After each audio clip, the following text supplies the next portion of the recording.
Cette semaine, on a invité des jeunes leaders autochtones à venir partager avec nous leurs perspectives face au numérique. On les a invités pour qu'ils puissent venir participer à l'événement Mamou Mamou, qui veut dire ensemble en Atikamekw et en Innu. On va parler des nouvelles technologies, on va parler des enjeux, on va parler de l'intelligence artificielle également. C'est quoi un numérique souhaitable dans nos communautés?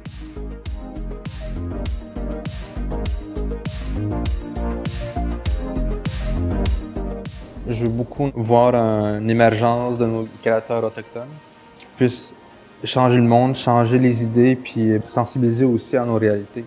Moi, j'aurais aimé ça, pouvoir apprendre plus jeune c'était quoi le territoire. Moi, je me considère comme un gars de la ville.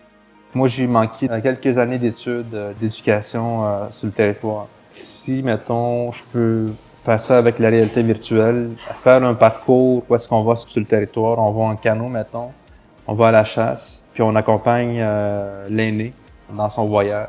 Je suis pas mal sûr qu'on va apprendre beaucoup de choses de ça.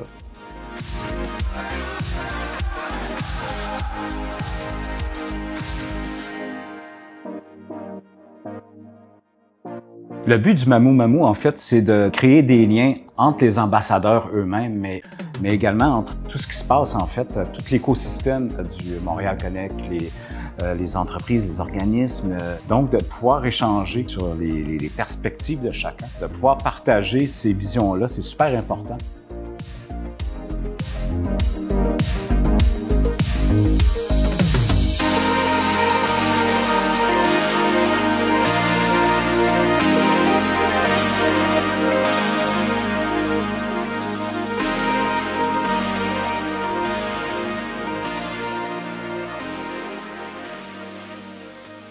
La raison pourquoi je suis venue ici, c'est plus par curiosité, puis parce que je voulais en savoir plus sur la technologie.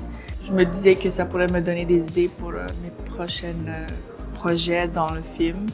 Peut-être même fusionner un genre avec la technologie IA, je sais pas. Peut-être, on sait jamais ce qu'on peut faire avec la technologie. Je voulais en savoir plus et aussi plus spécifiquement parce qu'il y avait d'autres autochtones qui venaient ici. Donc, je voulais quand même rencontrer ces gens-là aussi.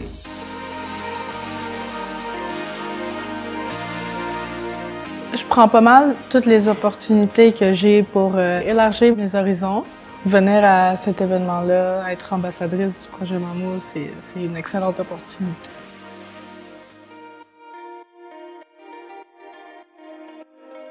On a visité Triotech. C'est eux qui font les manèges, roller coasters, c'est partout aux États-Unis. Ça, c'était vraiment intéressant parce qu'on a pu expérimenter, explorer leurs jeux. Dans le fond, je m'y connaissais pas vraiment en la technologie. J'étais vraiment curieuse de voir behind the scenes, un peu comment que ça fonctionne, des opportunités peut-être que je pourrais avoir dans ce domaine-là. Donc, cet après-midi, Alexandre Nekwado de Terre en Vue m'a invité à participer à un podcast. Ça va être super le fun de pouvoir jaser du projet Mamou Mamou en se promenant dans l'écosystème de Montréal Connect.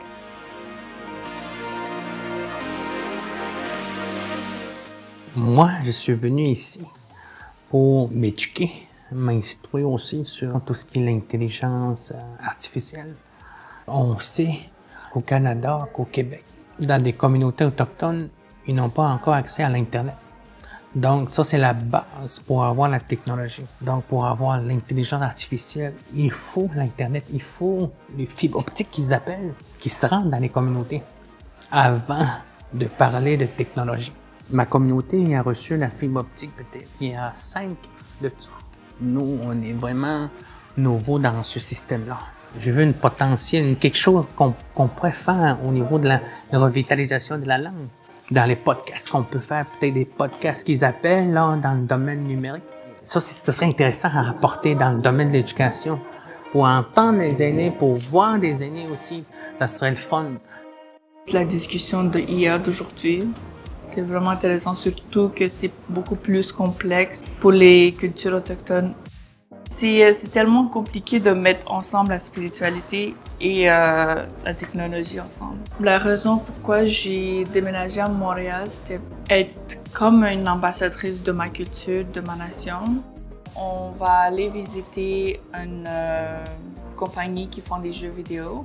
Ils ont fait un jeu Innu pour les enfants, donc pour apprendre la langue Innu aussi. Donc c'est cool, j'ai hâte de voir ça. Ce qui est super intéressant pour moi, qui est un autochtone en réserve à Montréal, puis qui était moins proche de la culture, on va dire, autochtone auparavant. C'est sûr que moi, c'est plus rencontrer des nouvelles personnes, puis développer mes contacts, puis parler à d'autres autochtones. Ça nous montre un peu les possibilités de comment justement on peut utiliser la technologie pour partager la culture autochtone qui n'est pas assez partagée. Je pense que ça donne beaucoup d'idées aux artistes aussi qui sont là avec nous. C'est niveau business aussi, ça nous donne des idées un peu de ce qu'on peut faire pour pousser un peu la culture autochtone avec la technologie en tandem. C'est très faisable, puis je suis un fan. Donc,